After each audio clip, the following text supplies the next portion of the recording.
नमस्कार। इस वीडियो में हम बात करेंगे सुज़लॉन की। हम बात करेंगे सुज़लॉन के द्वारा जो स्टैंड अलोन यूनिट जिसका नाम डेवको रखा गया है उसके बारे में। इसे समझते हैं इस सेक्टर के पर्सपेक्टिव के हिसाब से पहले।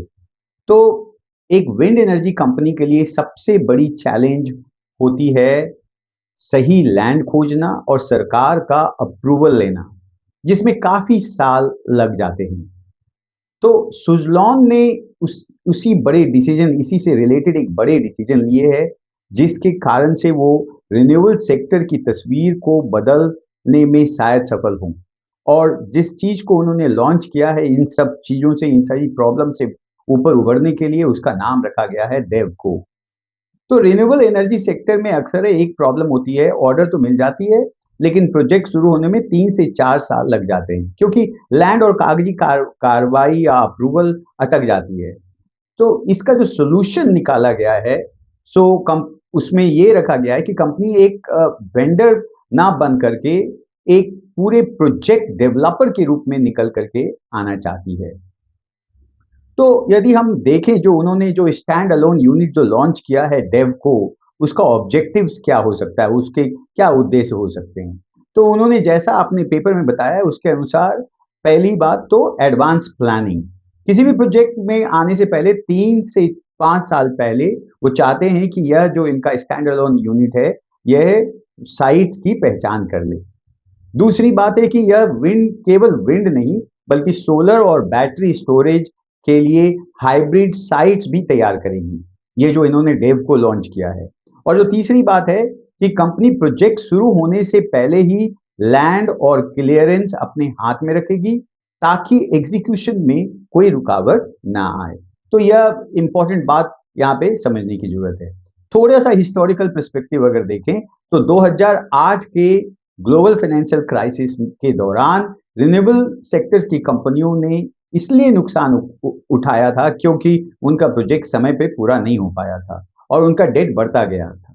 और कह सकते हैं कि सुज़लॉन अब उसी एक्सपीरियंस से सीख कर एग्जीक्यूशन का जो स्पीड है उस पे फोकस, उसको सुधारने में फोकस कर रही है, उसके सुधारने का प्रयास कर रही है। अब समझते हैं कि रिटेल इन्वेस्टर्स के हिसाब से हम इस चीज को समझते हैं कि इससे क्या इम्पैक्ट पड़ सकता है। तो सबसे पहली बात तो यह है कि यहाँ पे रेवेन्यू की प्रिडिक्टेबिलिटी आएगी। अब सुज़लॉन को पता होगा कि अगले 5 साल के लिए कितनी लैंड और कैपेसिटी तैयार है, और इससे कंपनी की इनकम में स्टेबिलिटी आती हुई नजर आएगी। एसेट लाइट ट्रांजिशन भी हो सकता है।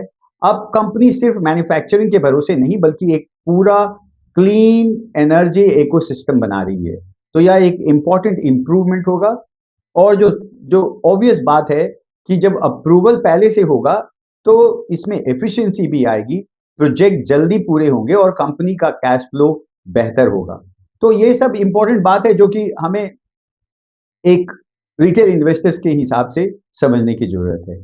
तो अगला स्टेप क्या होना चाहिए? एक एक समझदार इन्वेस्टर के तौर पर आपको देखना होगा कि सुज़लॉन इस डेवको मॉडल के लिए फंड कैसे मैनेज करती है।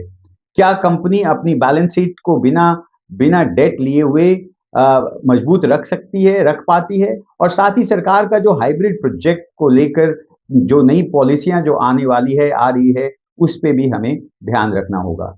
तो रिटेल इन्वेस्टर के लिए संदेश साफ है कि सुज़लॉन अब सिर्फ हवाओं के भरोसे नहीं, बल्कि एक ठोस प्लानिंग के साथ मैदान में उतर रही है।